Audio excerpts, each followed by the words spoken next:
Hello everyone, আসসালামু আলাইকুম। আশা করি সবাই ভালো আছেন।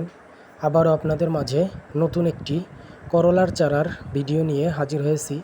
আপনারা দেখতে পাচ্ছেন এটি হচ্ছে ইউনাইটেড সিডের একটি জাত করলা কনক। এটি খুবই ভালো এবং উন্নত মানের একটি জাত। আপনারা যদি কেউ করলা চাষ করতে চান তাহলে এই ইউনাইটেড সিডের করলা কনকটা চাষ করতে পারেন। এটি খুবই ভালো এবং উন্নত মানের একটি জাত। দেখেন এই চারাগুলো সিডলিং ট্রেতে কোকোপিটে তৈরি করা হয়েছে। দেখেন চারাগুলো কত সুন্দর এবং সতেজ হয়েছে।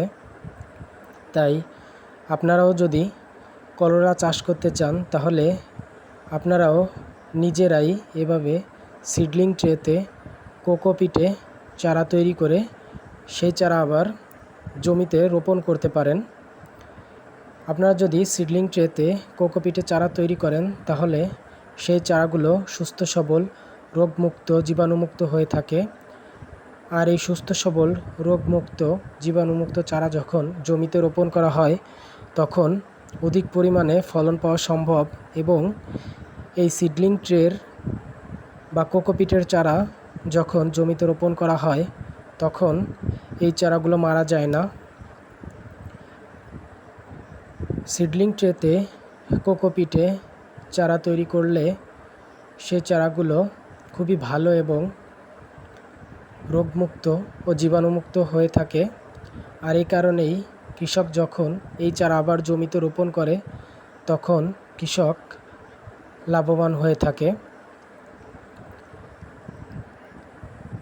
দেখেন এই চারাগুলো কোকোপিটে তৈরি করা হয়েছে, কত সুন্দর এবং সতেজ হয়েছে। এই করলার চারা তৈরি করতে 15 থেকে 20 দিন সময় লাগে।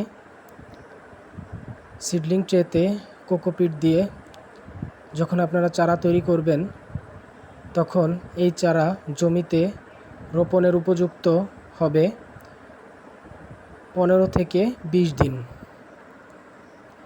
তাই আপনারা যদি কেউ করলা চাষ করতে চান আর এভাবে আপনারা নিজেরা চারা তৈরি করে সেই চারা আবার যদি জমিতে রোপণ করতে চান তাহলে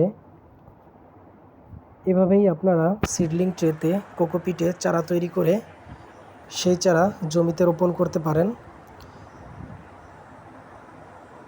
এতে কৃষক খুবই লাভবান হবে, কারণ আপনি যখন এই চারাগুলো অন্য কোথাও থেকে করে নেবেন বা নার্সারি থেকে কিনে নেবেন তখন দেখা যাবে আপনার খরচটা একটু বেশি পড়ে যাবে। আর আপনারা যদি নিজেরাই এভাবে সিডলিং ট্রেতে কোকোপিটে চারা তৈরি করে সেই চারা জমিতে রোপণ করেন তাহলে খরচটা অনেকাংশে কমে যাবে।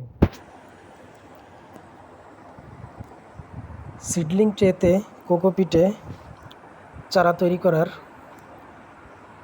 একটি উপকারী দিক হচ্ছে এই পদ্ধতিতে যখন চারাগুলো তৈরি করা হয় সেই চারাগুলো রোগমুক্ত, জীবাণুমুক্ত এবং সুস্থ সবল হয়ে থাকে।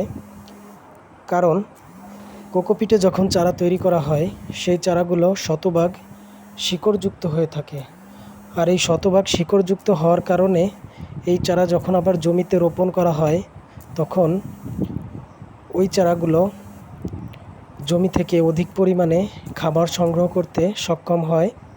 আর এই কারণেই ওই চারা অতি দ্রুত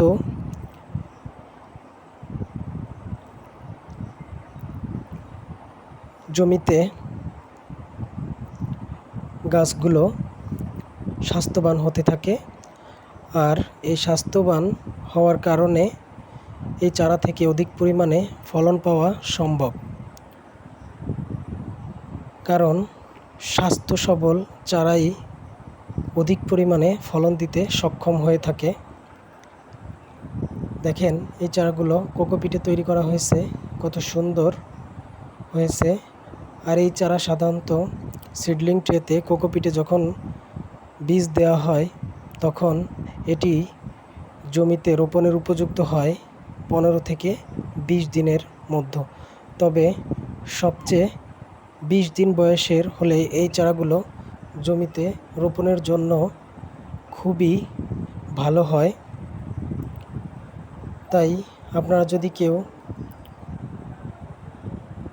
করলা চাষ করতে চান এই গরমে, তাহলে এই কনক জাতের করলা চাষ করতে পারেন।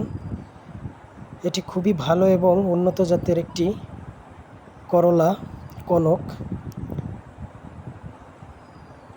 আমার ভিডিওটি যদি আপনাদের ভালো লেগে থাকে তাহলে লাইক, কমেন্ট, শেয়ার করবেন বেশি বেশি, এবং আমার চ্যানেলটি সাবস্ক্রাইব করে পাশে থাকবেন।